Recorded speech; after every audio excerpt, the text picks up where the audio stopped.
میرے نہایت ہی واجب الاحترام معزز سامعین کرام، السلام علیکم ورحمۃ اللہ وبرکاتہ۔ گزشتہ کے خطبہ سے آپ حضرات آیت الکرسی کی تشریح اور تفسیر، اس کے پہلے جملے اللہ لا الہ الا ہو کا مفہوم سمجھ رہے ہیں کہ اللہ رب العزت نے آیت الکرسی کے اندر ایک دعویٰ بیان فرمایا ہے، اور پھر اس دعوے کو ثابت کرنے کے لیے اللہ رب العزت نے 7 عقلی دلائل پیش فرمائے۔ آج وہی سمجھی بات کو آگے بڑھاتے ہوئے کہ اللہ رب العزت نے جو دعویٰ بیان فرمایا تھا اللہ لا الہ الا ہو، کہ اللہ تیرے علاوہ کوئی معبود نہیں، تیرے علاوہ کوئی الہ نہیں، پوری کائنات میں، زمین و آسمان میں، بحر و بر میں کہیں پر بھی کوئی الہ نہیں ہے، الہ صرف اور صرف اکیلا اللہ ہے۔ نہ کوئی نبی الہ ہے، نہ کوئی ولی الہ ہے، نہ کوئی پیغمبر الہ ہے، نہ کوئی پیر الہ ہے، نہ کوئی فرشتہ الہ ہے، نہ ہی کوئی جن الہ ہے، نہ کوئی شجر الہ ہے، نہ کوئی حجر الہ ہے، نہ حضرت علی الہ ہے، نہ حضرت عیسیٰ الہ ہے، نہ حضرت مریم الہ ہے، نہ حضرت حسین الہ ہے، نہ حضرت فاطمہ الہ ہے، نہ حضرت حسین الہ ہے۔ الہ اکیلا صرف اور صرف اکیلا اللہ کی ذات ہے، اور کوئی نہیں۔ اللہ رب العزت نے یہ دعویٰ بیان فرمایا اللہ لا الہ الا ہو، پھر ہم اس کلمے کی فضیلت اور اہمیت کا تذکرہ کی، بڑی تفصیل کے ساتھ الہ کا مفہوم اور مطلب سمجھا کہ الہ وہ ہوتا ہے کہ جس کے اندر 2 صفات پائی جاتی ہیں۔ الہ وہ ہوتا ہے جو معبود ہو، اور معبود کے اندر 2 صفات کا ہونا ضروری ہے۔ وہ 2 صفات کون سی تھی؟ ایک عالم الغیب ہونا، دوسرا مختار کل ہونا، نفع نقصان پہنچانے پر قادر ہونا۔ جب یہ دونوں صفتیں اللہ کے سوا کسی اور کے اندر نہیں پائی جاتی تو پھر اللہ کے سوا کوئی اور الہ بھی نہیں ہو سکتا۔ الہ کا مفہوم یہ بڑا وسیع مفہوم ہے۔ الہ وہ ہوتا ہے جو غائبانہ پکاروں کو سننے والا ہو۔ الہ وہ ہوتا ہے جو مختار کل ہو۔ الہ وہ ہوتا ہے جو نفع نقصان کا مالک ہو۔ الہ وہ ہوتا ہے جو بیماری اور شفا دینے والا ہو۔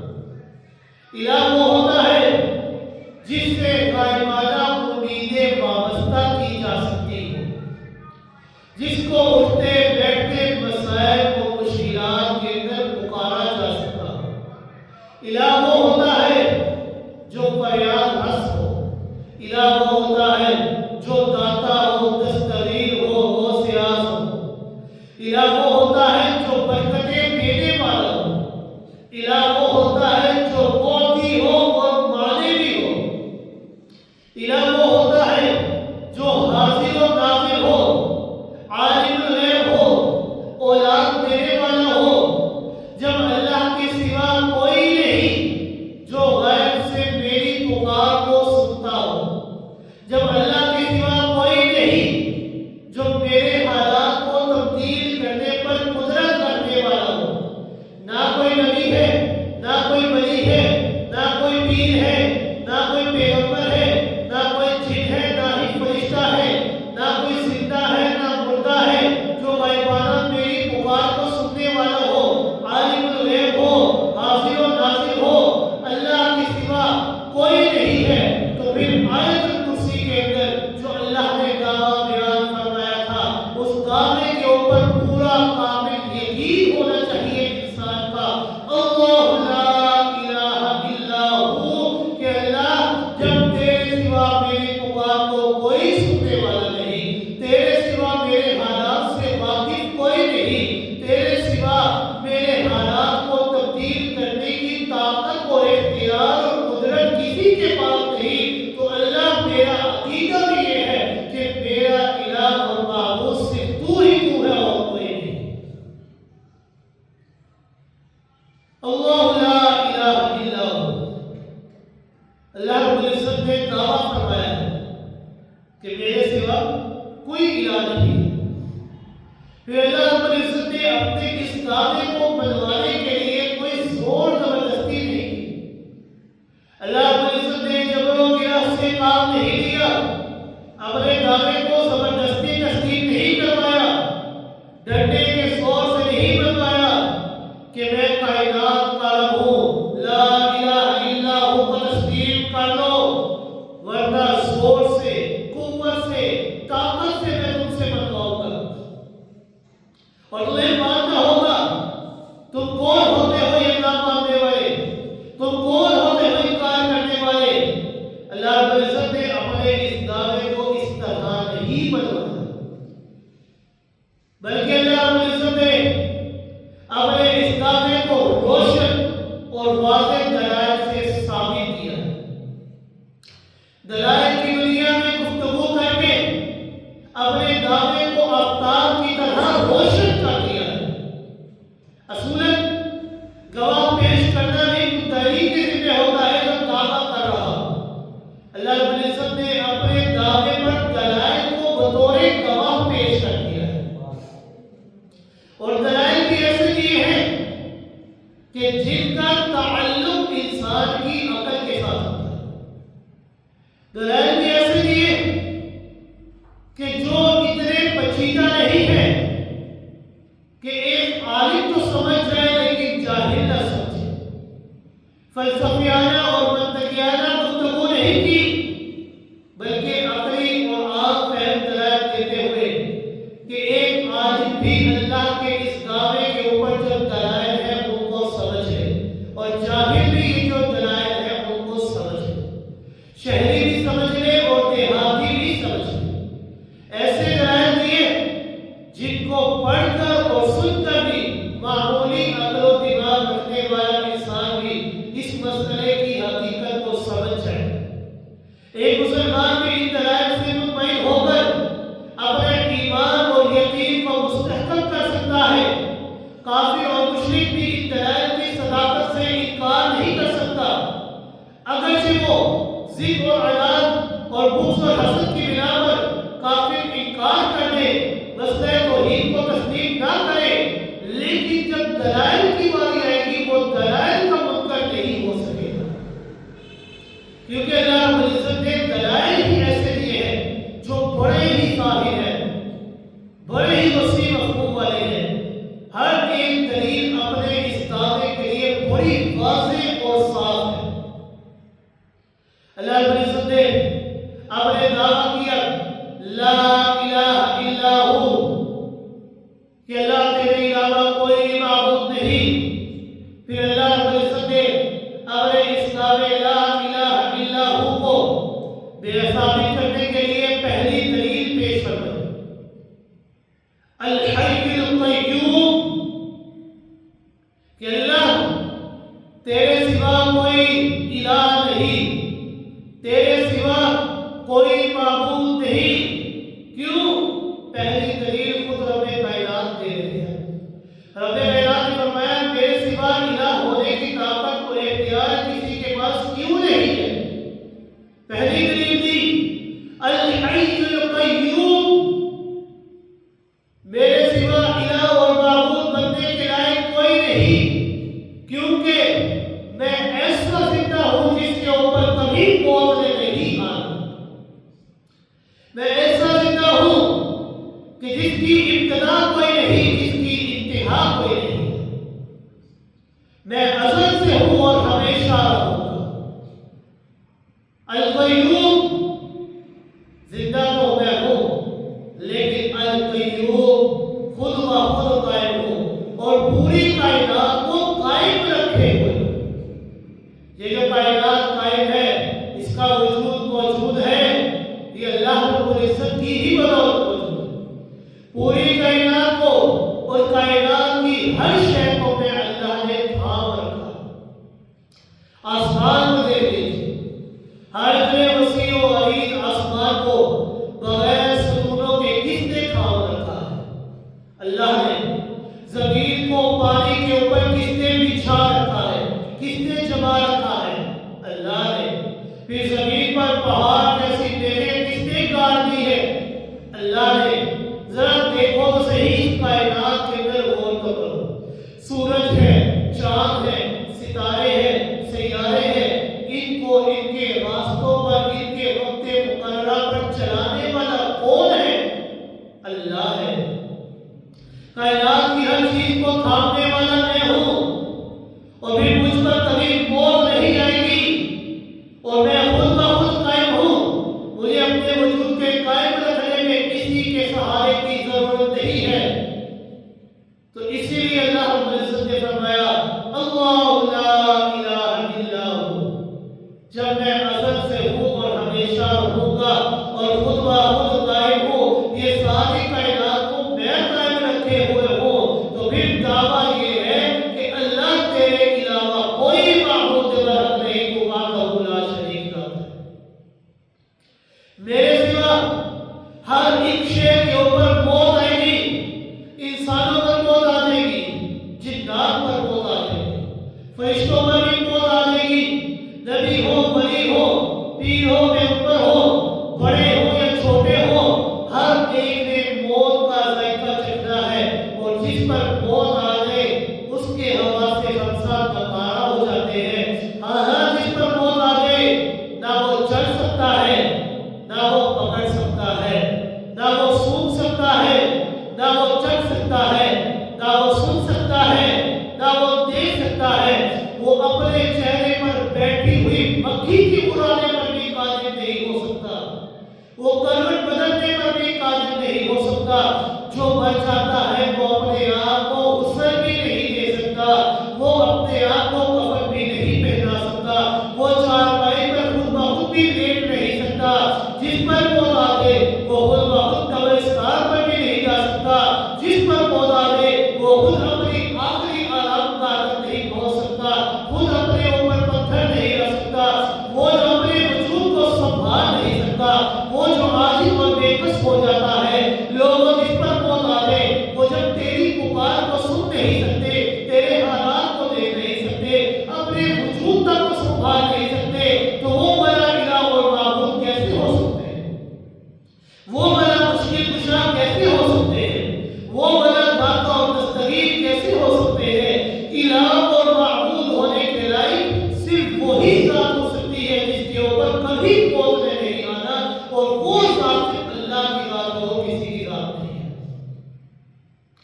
اللہ لا الہ الا ہو. تیرے علاوہ کوئی الہ نہیں. پہلی دلیل کیا ہے؟ الحی القیوم, کہ جو ازل سے ہے اور ہمیشہ رہے گا, اس کے اوپر کبھی موت نے نہیں ہے. اللہ رب العزت نے اپنے دعوے کے لیے پہلی دلیل الحی القیوم کو, کہ ہمیشہ زندہ رہنے والی ذات صرف اور صرف میری ذات ہے, باقی سب کے اوپر موت نے آ جانا ہے. ایک اکیلا میں باقی ہوں, باقی سب فانی ہی فانی ہے. اللہ رب العزت نے قرآن مقدس کے اندر بار بار اس حقیقت کو بڑے صاف الفاظ کے اندر واضح فرمایا.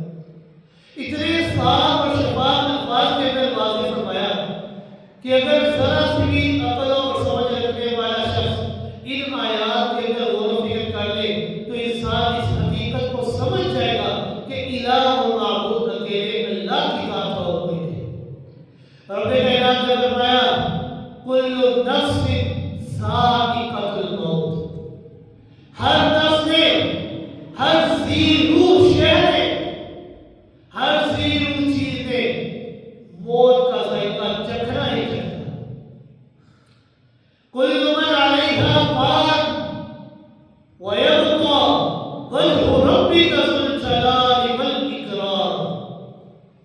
کہ دنیا کی ہر چیز فانی ہے، باقی رہنے والی ذات اکیلے اللہ کی ذات ہے۔ کل من علیہا فان، دنیا کی ہر شے فانی، انسان وہ بھی فانی، حیوان وہ بھی فانی، نوری وہ بھی فانی، ناری وہ بھی فانی، پرندے وہ بھی فانی، درندے وہ بھی فانی، آسمان وہ بھی فانی، زمین وہ بھی فانی، سورج، چاند، ستارے، سیارے، یہ سب کے سب فانی، اونچے اونچے پہاڑ یہ بھی فانی، لمبے لمبے درخت، آسمان کی بلندیوں کو چھونے والے درخت یہ بھی فانی، چاہے کوئی بھی ہو، ہر چیز شہرے موت کا ذائقہ چکھنا ہے، ہر شے کے اوپر فنا آنا ہے، دنیا کی ہر شے فانی ہے، بقا اور دوام اور ہمیشگی اگر ہے کسی کے پاس تو وہ صرف اور صرف تیرے رب کی ذات اور کسی کی ذات نہیں۔ کل شیء ہالک الا وجہہ، ہر چیز میں فنا ہو جانا ہے، اگر باقی رہنا ہے تو صرف اور صرف اللہ کی ذات میں باقی رہنا ہے۔ ہر ایک پر موت نے اپنے پنجے ضرور گاڑے گی، اس قانون سے کوئی بھی مستثنا نہیں ہے، اس موت سے کوئی بھی مستثنا نہیں، نہ نبی مستثنا ہے، نہ اولیاء مستثنا ہے، نہ فرشتے مستثنا ہے، نہ جنات مستثنا ہے، نہ جبرائیل مستثنا ہے، نہ میکائیل مستثنا ہے، نہ اسرافیل مستثنا ہے، نہ ہی ملک الموت اسرائیل علیہ السلام دوسرا مستثنا ہے، سب پر موت آنے گی، حتیٰ کہ خود موت کے اوپر بھی موت نے آ جانا ہے۔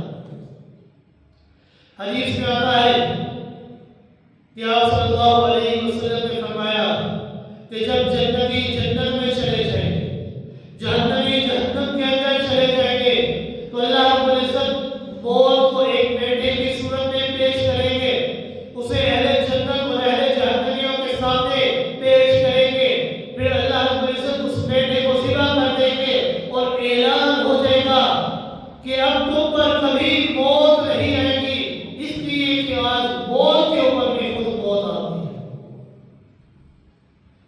عربی کا مقولہ ہے الموت داس وكل الناس شاربه والقبر باب وكل الناس داخله، کہ موت یہ ایک ایسا جال ہے جسے ہر شخص نے پینا ہی پینا ہے، ایک نہ ایک دن ضرور پینا ہے۔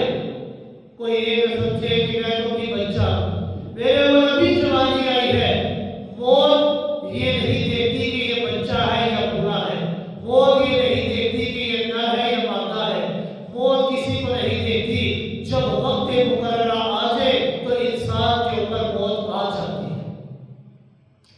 ہر زیرو شہر موت کا جام پینا ہی پینا ہے، والقبر باب وكل الناس داخل، اور قبر یہ ایک ایسا دروازہ ہے کہ جس پہ ہر شخص نے لازماً داخل ہوگا۔ عربی کا مشہور شعر ہے کہ کہا جاتا ہے لہو ملک جنابی کل یوم لدول الحلل الموت فبنول الخلام، کہ اللہ تعالیٰ کا ایک مقرر کردہ فرشتہ جو ہر روز آسمانوں سے ایک آواز لگاتا ہے کہ اے بچے جننے والی عورتوں، بچے جنو مرنے کے لیے، جو آج پیدا ہوگا اس نے ایک نہ ایک دن مرنا ضرور ہے۔ اے بلند و بالا مکان بنانے والوں، مکان بناؤ گرنے کے لیے، جو مکان آج بنے گا ایک نہ ایک وقت ضرور آئے گا کہ وہ مکان لازماً گرے گا۔ الا یا سامع القصر المعلی سنذکر عن طریق فی التراب، اے بلند و بالا مکان اور بنگلے بنانے والوں، کئی کی منزلیں تعمیر کرنے والوں، تمہارے مکان تمہارے بنگلے آسمانوں سے باتیں کرنے لگیں گے، لیکن یہ بات یاد رکھنا آنا پھر بھی تم نے مٹی میں ہی ہے، یعنی مرنا ہے اور مرنے کے بعد دفن بھی مٹی کے اندر ہونا ہے۔ ثابت یہ ہوتا ہے کہ جو اس دنیا میں آیا ہے ایک روز اس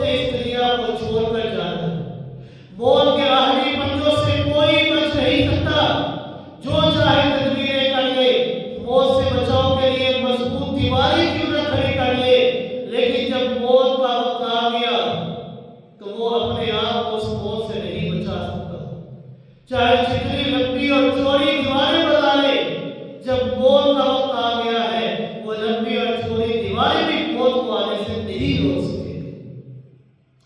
اللہ رب العزت نے قرآن مقدس کے اندر اس حقیقت کو بڑے ہی صاف الفاظ کے اندر واضح فرمایا۔ رب کائنات نے فرمایا اینما تکونوا یدرککم الموت ولو کنتم فی بروج مشرقین، کہ تم جہاں بھی چاہو چلے جاؤ، جہاں جا سکتے ہو چلے جاؤ، مضبوط ترین برجوں میں رہو، بڑے بڑے مضبوط محلات بنا لو، پختہ مکانوں کے اندر رہو، شیشے کے گھروں کے اندر کیوں نہ رہو، اینما تکونوا، جہاں جا سکتے ہو چلے جاؤ، یدرککم الموت، تمہاری موت تمہیں ضرور پا لے گی۔ جب تمہارا وقت آ گیا ہے تم نے وہاں پر تمہارے پر موت ضرور بضرور آ گئی۔ بہرحال موت یہ اللہ کا ایک اجل فیصلہ ہے کہ جس سے کوئی بھی مستثنا نہیں ہے، ہر ایک کے اوپر موت آئے گی، اور جس پر موت آ جائے گی اس کے حواس سے نقصان نکارا ہو جائے گا، وہ عاجز اور بے کس ہو جائے گا، وہ کسی کی بات کو نہیں سن سکے گا، کسی کو دیکھ نہیں سکتا، چل بھی نہیں سکتا، حرکت کرنے تک عاجز آ جاتا ہے۔ اس لیے جو اتنا عاجز اور بے بس ہو جائے بھلا وہ معبود اور الہ کیسے ہو سکتا ہے؟ اللہ رب العزت نے عقلی دلائل پیش فرمائے کہ عام سی عقل رکھنے والا شخص بھی ان دلائل کو اگر ایک بار پڑھ لے تو اپنی اس حقیقت کو بڑے ہی صاف الفاظ کے اندر سمجھ لے گا، اللہ کے اس دعوے کو سمجھ لے گا کہ اللہ کا دعویٰ کیا ہے کہ اللہ تیرے علاوہ کوئی الہ نہیں، کوئی معبود نہیں۔ کیوں؟ کیونکہ تو ہمیشہ سے زندہ تھا، ہمیشہ سے زندہ ہے اور ہمیشہ زندہ رہے گا۔ اس کائنات کے اندر جتنی بھی زیروش ہے، ہر شے میں موت کا ذائقہ چلتا ہے، اور یہ کائنات کا وجود کو قائم رکھنے والی ذات بھی اللہ کی ذات ہے، اور اللہ کی ذات ایسی ذات ہے کہ اس کو اپنے وجود کو قائم رکھنے کے لیے کسی کے سہارے کی ضرورت نہیں ہے۔ اس لیے جو کروٹ نہیں بدل سکتا، جو تمہاری پکاروں کو نہیں سن سکتا، جو تمہیں دیکھ نہیں سکتا، جو چل پھر نہیں سکتا، جو سن نہیں سکتا، تو وہ الہ اور معبود نہیں ہو سکتے۔ الہ اور معبود وہ ہوگا کہ جو الحی ہے، القیوم ہے، اور وہ صرف اور صرف اللہ کی ذات ہے اور کسی کی ذات نہیں ہے۔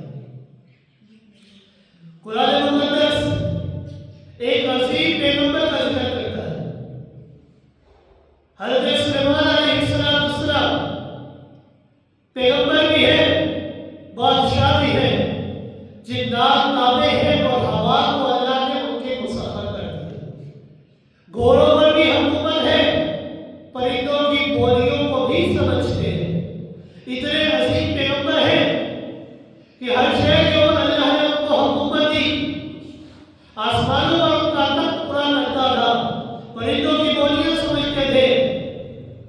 وہی حضرت سلیمان علیہ السلام جب بیت المقدس کی تعمیر کروا رہے جنات سے، انسانوں سے نہیں بلکہ جنات سے بیت المقدس کی تعمیر کروا رہے، جنات بڑی جانفشانی اور محنت سے کام کے اندر مصروف ہے، بڑے بڑے مسجد پتھر خود اٹھا کر لا رہے ہیں، مسجد اقصی کی بنانے میں مصروف ہے۔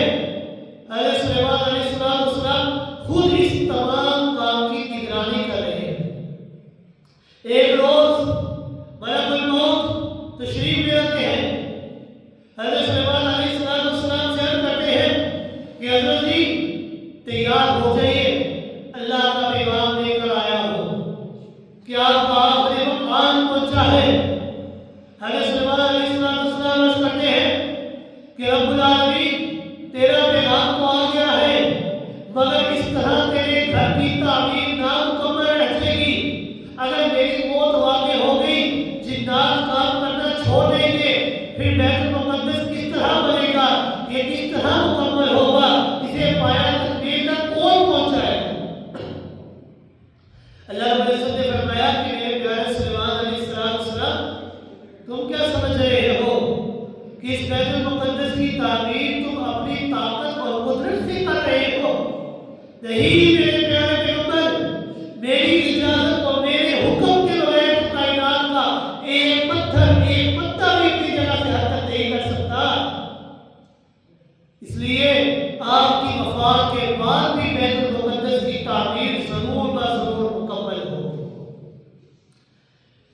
اللہ رب العزت نے فرمایا کہ اے سلیمان علیہ السلام ہم آپ کی موت کی خبر جنات کو اس وقت تک نہیں ہونے دیں گے جب تک بیت المقدس کی تعمیر مکمل نہیں ہو جاتی۔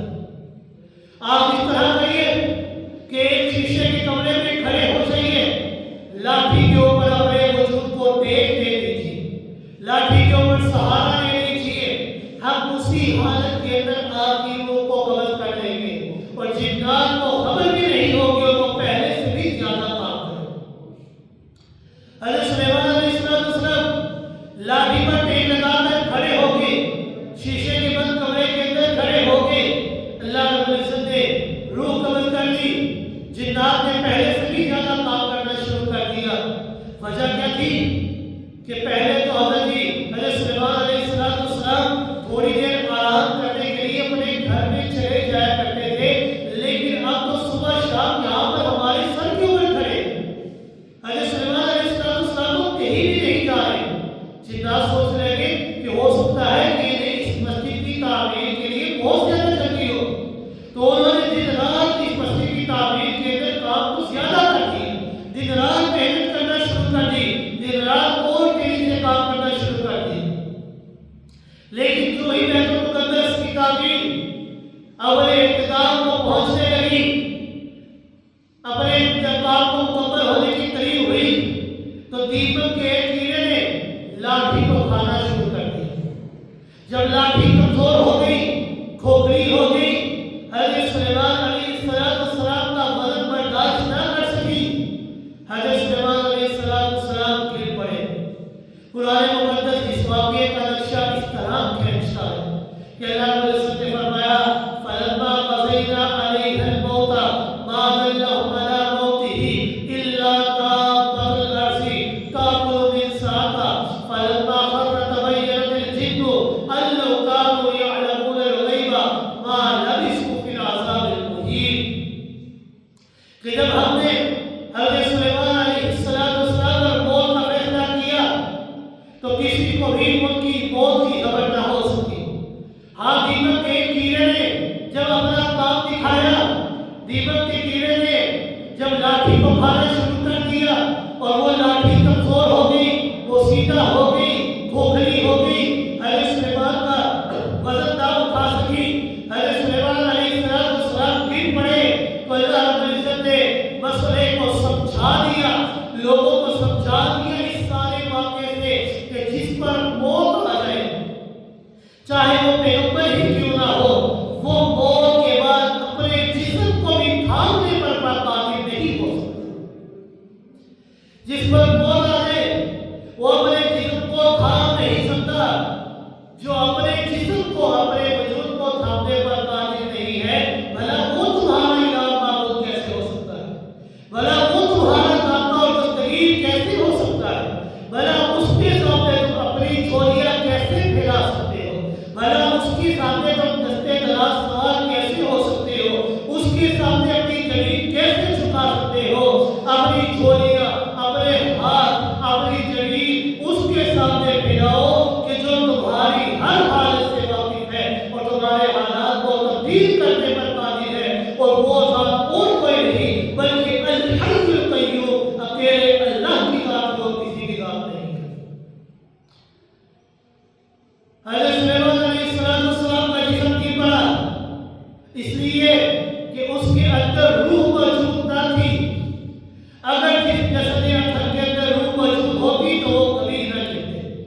معلوم ہوا کہ موت کے بعد انبیاء کی ارواح ان کے جسموں میں نہیں لوٹائی جاتی، بلکہ جسم اطہر ان کی اسمریہ کے اندر رہ جاتے ہیں اور روح مبارک عالم برزخ میں جنت کے اعلیٰ اور عرفہ مکان کے پاس لوٹائی دی جاتی ہے۔ اس واقعے سے ایک اور مسئلہ بھی واضح ہو گیا کہ جو لوگ یہ کہتے ہیں کہ جنات عالم الغیب ہیں، تو رب کائنات نے اس کی بھی نفی کر دیتے ہوئے ارشاد فرمایا فَلَمَّا خَرَّ تَبَيَّنَتِ الْجِنُّ أَن لَّوْ كَانُوا يَعْلَمُونَ الْغَيْبَ مَا لَبِثُوا فِي الْعَذَابِ الْمُهِينِ۔ کہ جب حضرت سلیمان علیہ السلام گر پڑے، جنات پر ظاہر ہوا، اگر جنات عالم الغیب ہوتے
اللہ رب العزت نے قرآن مقدس کے اندر اس طرح کے بے شمار واقعات بیان فرمائے۔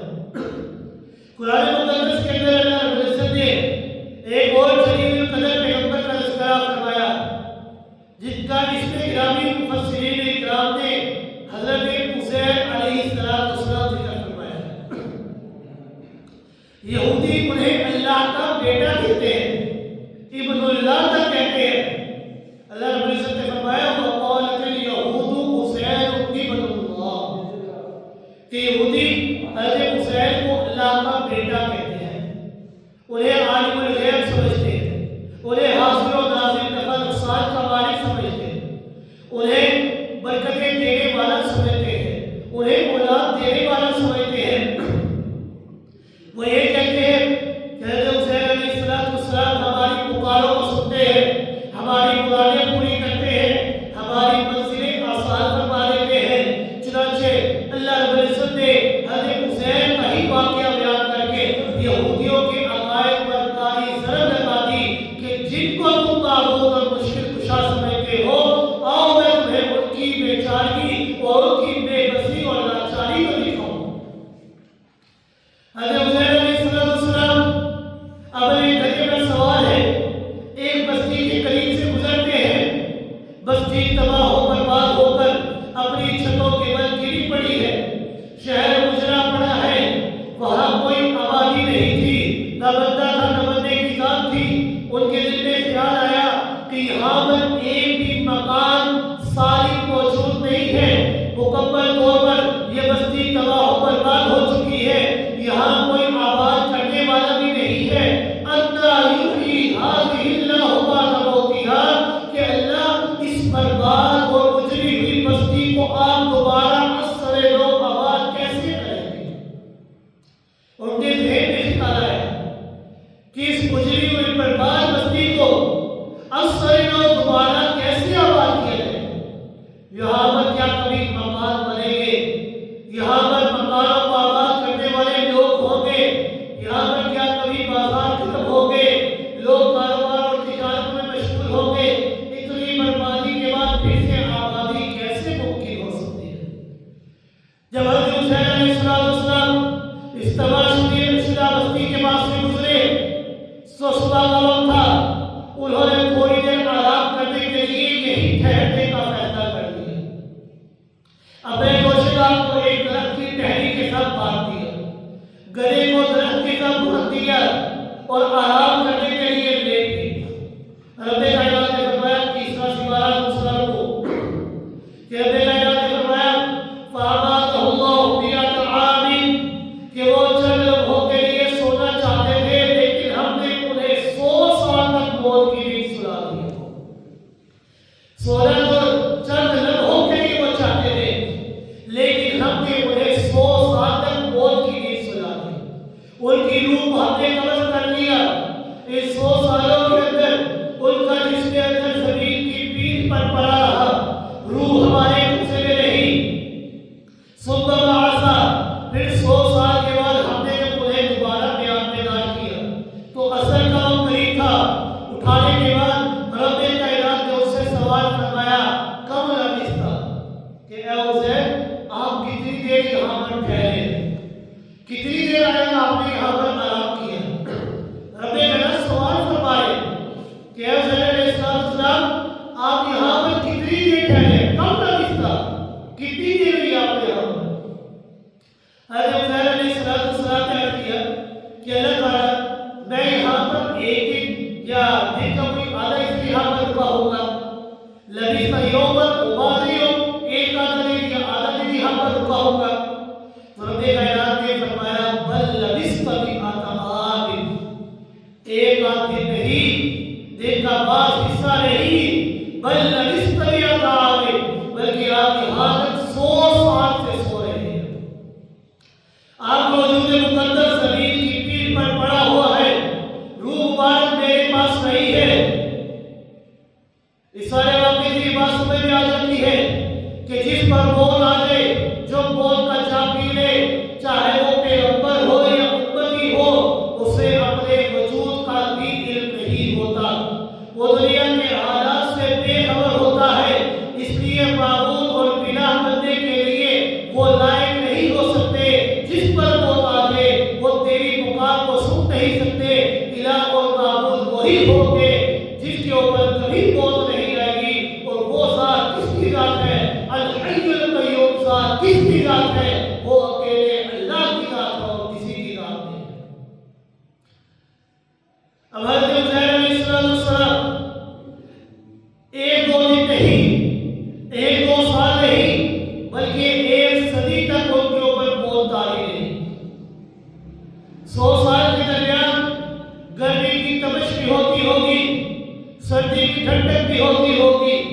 100 سالوں کی اس عرصے کے اندر سورج اپنی آب و تاب سے طلوع ہوتا ہوگا، اس کی تمازن بھی ہوتی ہوگی، پھر یہ سورج آہستہ آہستہ غروب بھی ہوتا ہوگا، موسم بھی بدلتے ہوں گے، کبھی بادل بھی امٹ امٹ کر آتے ہوں گے، بارش بھی برستی ہوگی، کبھی بوندا باری بھی ہوتی ہوگی، موسلا دھار بارش بھی ہوتی ہوگی، زالہ دار باری بھی ہوگی، آندھیاں بھی چلتی ہوں گی، بادل بارہا گرجے بھی ہوں گے، بجلیاں بھی چمکی ہوگی۔ 100 سال کے اس عرصے میں زلزلوں کی زلزلوں سے زمین بھی کانپی ہوگی، پرندے اپنی بولیاں بھی بولتے ہوں گے، مگر اللہ کا فوج چنا پیغمبر جن کے اوپر موت آ گئی، جن کی روح کو اللہ نے قبض کر لیا، ان تمام واقعات سے، ان تمام حالات سے بے خبر رہے۔ دنیا جہاں میں جو کچھ ہوتا رہا ان کو کسی چیز کا کوئی علم نہیں ہوا۔ معلوم ہوتا ہے کہ وفات کے بعد چاہے کوئی پیغمبر ہو یا پیر ہو یا ولی ہو، وہ کسی کی آواز کو سن نہیں سکتا، وہ دنیا کے حالات سے واقف نہیں ہو سکتا۔ حضرت عزیر علیہ السلام انہوں نے 100 سال بن کر دیکھا ہے، ان کا تجربہ ہے، ان کے اوپر بیتی ہے۔ ان سے پوچھا گیا تو جواب دیتے ہیں کہ مرنے والے کو اس دنیا کی آواز، دنیا کے حالات کی کوئی خبر نہیں ہوتی۔ اگر دنیا کی آواز اور حالات کی خبر ہوتی تو حضرت عزیر علیہ السلام 100 سال تک وہاں نہ رہتے، یوں نہ کہتے کہ میں ایک دن یہاں پر رکا ہوں، بلکہ یہ کہتے کہ میں 100 سال سے یہاں پر موجود ہوں۔ مرنے والے کو کسی چیز کی کوئی خبر نہیں ہوتی۔ حضرت عزیر علیہ السلام کو زندہ کر کے انہیں حقیقت حال سے جب رب کائنات نے آگاہ فرمایا کہ آپ یہاں پر ایک دن سے نہیں، ایک دو سال سے نہیں، بلکہ ایک صدی سے سو رہے ہیں، تو اللہ رب العزت نے فرمایا فانظر الی طعامک وشرابک لم یتسنى، کہ اے میرے پیارے پیغمبر عزیر علیہ السلام ذرا اپنے کھانے اور پانی کو دیکھیے، وہ سڑا اور گلا نہیں ہے، اس کے اندر بدبو پیدا نہیں ہوئی ہے، اس کا کھانا جو ایک روز سے زائد تک صحیح نہیں رہ سکتا تھا، ایک روز انسان اپنے کھانے کو کھلی ہوا کے اندر چھوڑے، اگلے دن وہ کھانا خراب ہو جاتا ہے۔ رب کائنات نے اپنی قدرت سے 100 سال تک ان کے اس کھانے کو تر و تازہ رکھا، ایسا تر و تازہ رکھا کہ اس کے اندر ذرا برابر بھی بدبو پیدا نہیں ہوئی۔ اب اپنے گدھے کو دیکھیے، رب کائنات نے فرمایا فانظر الی طعامک وشرابک لم یتسنى وانظر الی حمارک۔ اب اپنے گدھے کو بھی دیکھ لیے کہ اس کی ہڈیاں بھی اب نہیں ملتی، اس کی ہڈیاں بھی خاک کے اندر خاک ہو کر رہتی۔ انظر الی العظام کیف ننشزها ثم نكسوها لحما، دیکھیے ہم آپ کے گدھے کی ہڈیوں کو کس طرح اکٹھا کرتے ہیں، پھر ہم انہیں کس طرح جوڑتے ہیں، پھر ہم ان کو ڈھانچہ بناتے ہیں، اور پھر اس کے اوپر گوشت کو چڑھاتے ہیں، اور پھر دیکھتے ہی دیکھتے رب کائنات نے ان کے اس گدھے کو زندہ کر دیا۔ اللہ تعالیٰ فرماتے ہیں کہ عزیر علیہ السلام جس بستی کی آبادی کے بارے میں آپ کو تعجب تھا کہ اس بستی کو آپ دوبارہ کیسے زندہ کریں، اندر یحیی ہذہ اللہ بعد موتها، اس مردہ اور بے باد ہوئی بستی کو اللہ رب العزت دوبارہ سے آباد کیسے کریں گے۔ آپ کے ذہن میں تعجب آیا تھا، اب ذرا اس بستی کی طرف منہ کر کے دیکھیے۔ رب کائنات نے فرمایا اب اس بستی کی طرف منہ کر کے دیکھ لیجیے۔ رب کائنات حضرت عزیر علیہ السلام نے جب اس بستی کی طرف منہ کر کے دیکھا، پیچھے کی طرف منہ کرتے ہیں تو دیکھتے ہیں کہ وہاں پر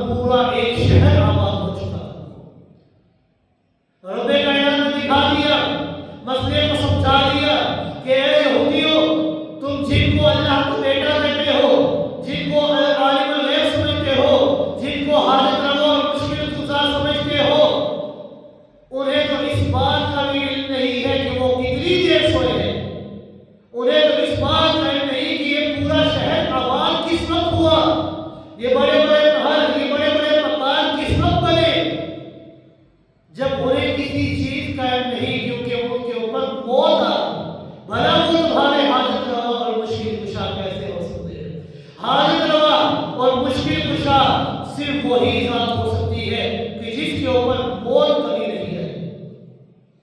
کئی جملوں سے میں آپ کے سامنے آیت الکرسی کی تفسیر اور تشریح عرض کر رہا ہوں۔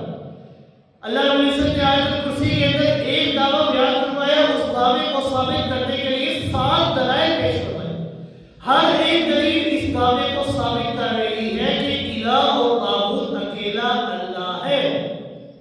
تو اللہ رب العزت نے پہلی دلیل پیش فرمائی الحی القیوم، کہ اللہ کی ذات وہ ازل سے ہے اور ہمیشہ رہے گی۔ اس کائنات کے اندر جو بھی زیر و شے ہے اس کے اوپر موت نے آنا ہی آنا ہے، چاہے کوئی بھی ہے اس نے موت کا جام پینا ہی پینا ہے، اس نے موت کا ذائقہ چکھنا ہے۔ کل من علیہا فان ویبقى وجہ ربک ذو الجلال والاکرام، ہر شے میں فنا ہو جانا ہے، اگر باقی رہنا ہے تو صرف اور صرف رب کائنات کی ذات میں رہنا ہے اور کسی نے باقی نہیں رہنا۔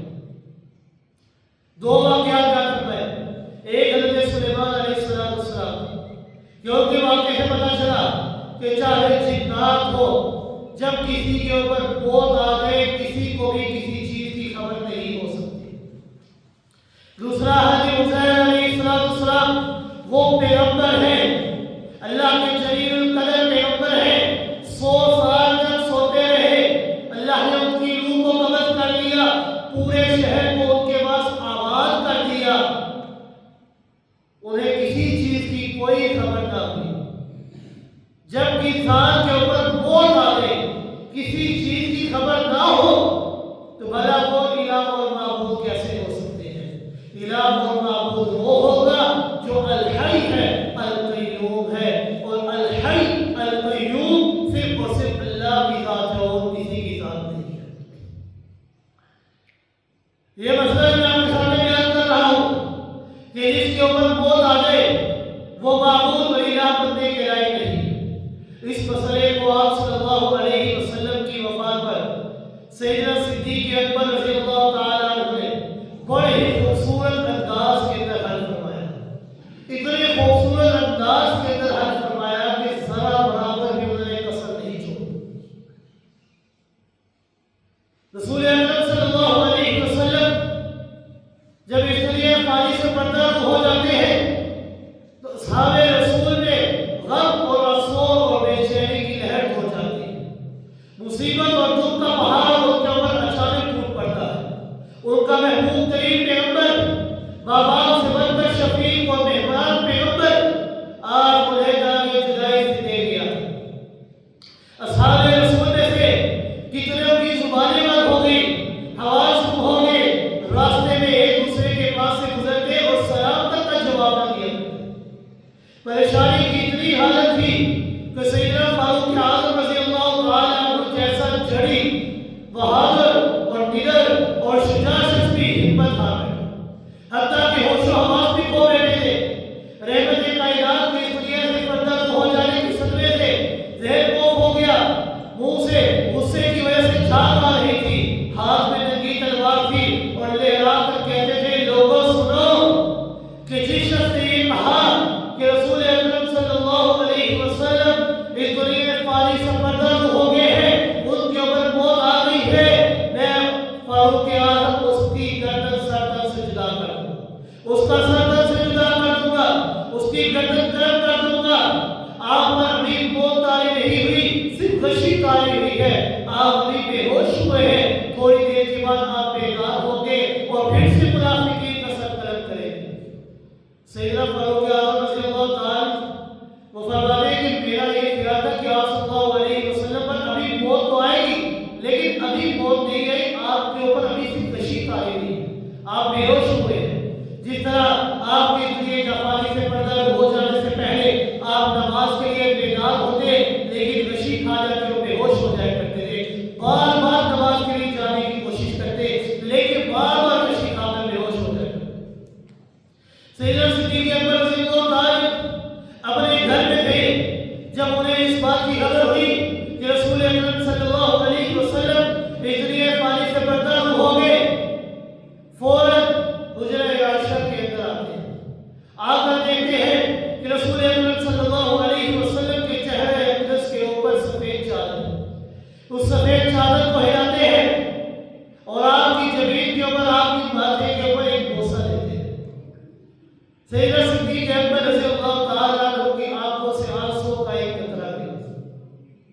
سیدنا صدیق اکبر رضی اللہ تعالی یہ بڑی خوشنصیب شخصیت ہے. یہ پہلی دفعہ ان کی آنکھوں سے آنسو کا قطرہ رسول اکرم صلی اللہ علیہ وسلم کی جبین اطہر پر نہیں گرا. ایک وہ وقت بھی تھا جب آپ صلی اللہ علیہ وسلم سیدنا صدیق اکبر رضی اللہ تعالیٰ عنہ کے ساتھ غار کے اندر موجود تھے. رسول اکرم صلی اللہ علیہ وسلم سیدنا صدیق اکبر رضی اللہ تعالیٰ عنہ کی گود کے اوپر سر مبارک رکھ کر آرام فرما رہے ہیں. سیدنا صدیق اکبر رضی اللہ تعالیٰ عنہ نے ایک سراخ کے اوپر اپنا انگوٹھا رکھا ہوا تھا، لیکن سانپ کے ڈسنے کی وجہ سے ان کی آنکھوں سے آنسوؤں کا قطرہ رسول اکرم صلی اللہ علیہ وسلم کی جبین اطہر کے اوپر گرا. رسول اکرم صلی اللہ علیہ وسلم بیدار ہوئے، اٹھے اور فرمایا اے صدیق اکبر، اے یار غار کیا ہوا ہے، کیوں رو رہے ہو؟ اس وقت رسول اکرم صلی اللہ علیہ وسلم بیدار ہو گئے، اٹھ گئے تھے.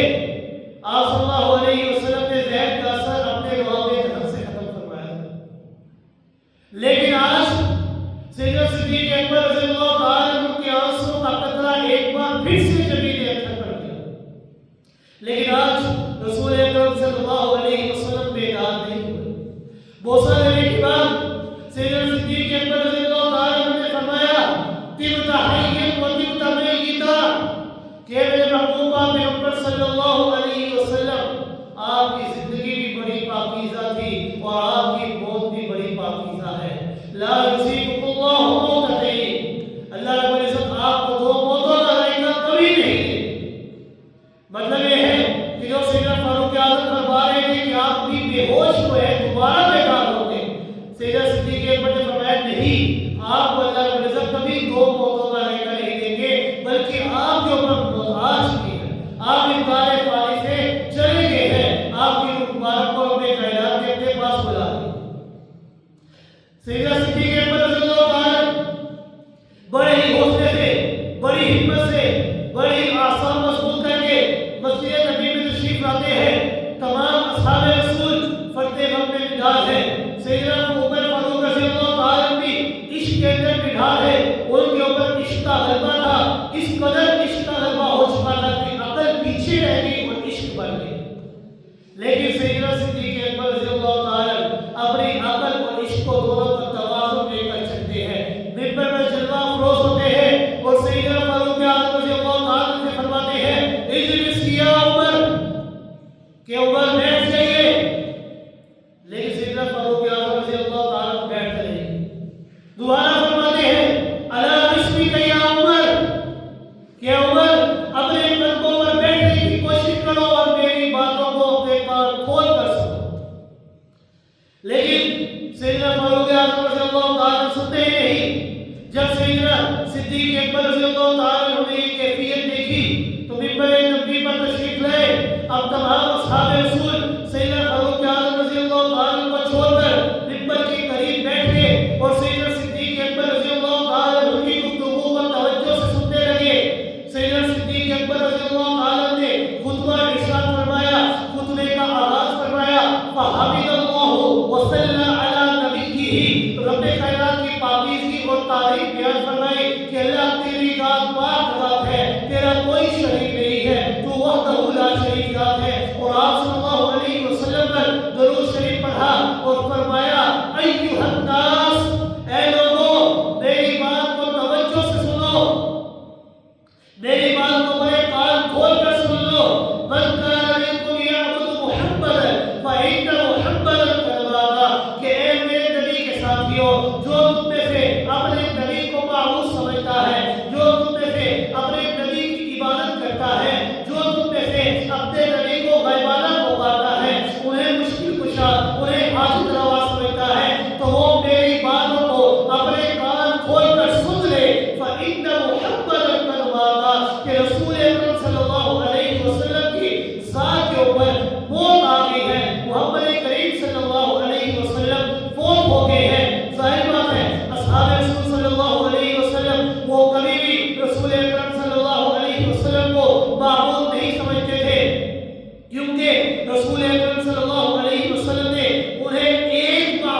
یہی سبق پڑھایا کہ عبادت کے لائق ذات صرف اور صرف اللہ کی ذات ہے اور کسی کی ذات نہیں ہے، معبود صرف اور صرف اللہ کی ذات ہے اور کسی کی ذات نہیں، چاہے کوئی نبی ہو، چاہے کوئی ولی ہو، چاہے کوئی پیر ہو، چاہے کوئی پیغمبر ہو، چاہے کوئی غوث ہو، کتب ہو، ابدال ہو، چاہے جن ہو یا فرشتہ ہو، چاہے نر ہو یا مادہ ہو، کوئی بھی الہ نہیں ہو سکتا۔ الہ اور معبود وہ ہے جو اکیلا ہے، وحدہ لا شریک ذات ہے، جو الحی القیوم ہے، جو ازل سے ہے اور ہمیشہ رہے گا، جس کے وجود کے اوپر کبھی موت نے نہیں آنا، جو ہمیشہ باقی رہنے والی ذات ہے، اور وہ ذات اللہ کی ذات ہے۔ سیدنا صدیق اکبر رضی اللہ تعالیٰ نے اپنے خطبے کو آگے بڑھاتے ہوئے فرمایا، من کان منکم یعبد محمدا فإن محمدا قد مات، جو کوئی تم میں سے رسول اکرم صلی اللہ علیہ وسلم کی بات کرتا ہے، انہیں اپنا معبود سمجھتا ہے، تو میری بات کو اپنے کان کھول کر سن لے کہ ان معبود کے اوپر موت آ گئی ہے، وہ معبود اور الہ نہیں ہے۔ ومن کان منکم یعبد رب محمد فإن اللہ حی لا یموت، اور جو کوئی تم میں سے رسول اکرم صلی اللہ علیہ وسلم کے رب کی عبادت کرتا ہے، ایک اللہ کو اپنا معبود سمجھتا ہے، ایک اللہ کو اپنا الہ سمجھتا ہے، ایک اللہ کو وحدہ لا شریک لا سمجھتا ہے، انہیں ازل سے تھے اور ہمیشہ رہنے والی ذات سمجھتا ہے، انہیں خود بخود قائم رہنے والی ذات سمجھتا ہے، تو وہ میری بات کو اپنے کان کھول کر سن لے، فإن اللہ حی لا یموت، کہ وہ رب کی ذات ایسی ذات ہے کہ جس کے اوپر کبھی موت نے نہیں آنا، وہ ہمیشہ سے تھا، ہمیشہ سے ہے اور ہمیشہ رہے گا۔ اس کائنات کے اندر کوئی بھی زندہ شے ہے اس نے موت کا ذائقہ چکھا ہے، اگر موت سے پاک ہے تو صرف اور صرف اللہ کی ذات اور کسی کی ذات نہیں۔ رسول اکرم صلی اللہ علیہ وسلم سیدنا صدیق اکبر رضی اللہ تعالیٰ نے اپنے خطبے کو جاری رکھتے ہوئے اپنے اس موقف کو کہ رسول اکرم صلی اللہ علیہ وسلم اس دار فانی کو چھوڑ کر دار البقاء کی طرف چلے گئے، اپنے اس موقف کو جاری رکھتے ہوئے قرآن کے وصلی دلائل سے ثابت فرمایا، اپنے اس موقف کو دلائل سے ثابت فرمایا کہ قرآن نے تو بہت پہلے ہی اطلاع دے دی تھی کہ رب کائنات نے قرآن مقدس کے ذریعے ارشاد فرمایا، انک میت و انہم میتون، کہ میرے محبوب پیغمبر صلی اللہ علیہ وسلم آپ بھی مرنے والے ہیں، یعنی ایک روز آپ پر بھی موت لے آ جاتا ہے، اور آپ پر جو اعتراض کرنے والے ہیں، تعلیم کرنے والے ہیں، انہوں نے بھی موت کے شکنجے میں جکڑے جانا ہے۔ کوئی بھی ہے اس سے موت سے کوئی بھی بچ نہیں سکتا۔ سیدنا صدیق اکبر رضی اللہ تعالیٰ نے دوسری دلیل دی، وما محمد الا رسول قد خلت من قبلہ الرسل افإن مات أو قتل انقلبتم على أعقابكم، کہ میرے محبوب پیغمبر صلی اللہ علیہ وسلم آپ معبود نہیں بلکہ رسول ہیں، اور رسول کے اوپر موت آ جاتی ہے۔ قد خلت من قبلہ الرسل، آپ سے قبل بھی جتنے رسول آئے ان کے اوپر بھی موت آ گئی تھی۔ آپ سے قبل 1,24,000 انبیاء کرام کو اپنے کائنات اس کائنات کی طرف مبعوث فرمایا، لیکن ہر نبی کے اوپر موت آ گئی، چاہے وہ جتنا بڑے سے بڑا نبی کیوں نہ ہو۔ تو رب کائنات نے فرمایا، اے میرے محبوب پیغمبر صلی اللہ علیہ وسلم، آپ کے اوپر بھی موت آ جانا ہے، آپ نے بھی دار فانی کو چھوڑ کر چلے جانا ہے، لیکن جب آپ اس دنیا کو چھوڑ کر جائیں گے تو کیا آپ کی تابعداری کرنے والے اپنے اس دین کو چھوڑ دیں گے؟ نہیں۔ سیدنا صدیق اکبر نے فرمایا، نہیں، ہم رسول اکرم صلی اللہ علیہ وسلم کے دین کو کبھی نہیں چھوڑیں گے، بلکہ دین کو اور آگے تک پھیلائیں گے۔ سیدنا فاروق اعظم رضی اللہ تعالیٰ کو یقین ہو گیا کہ رسول اکرم صلی اللہ علیہ وسلم اس دار فانی سے پردہ ہو چکے ہیں، اور عرض کرنے لگے کہ صدیق اکبر رضی اللہ تعالیٰ، آج جو آپ نے یہ آیات پڑھی ہے، آج ان حالات کو دیکھ کر مجھے یوں محسوس ہو رہا ہے کہ گویا کہ یہ ساری آیات آج آپ کے اوپر نازل ہو رہی ہیں۔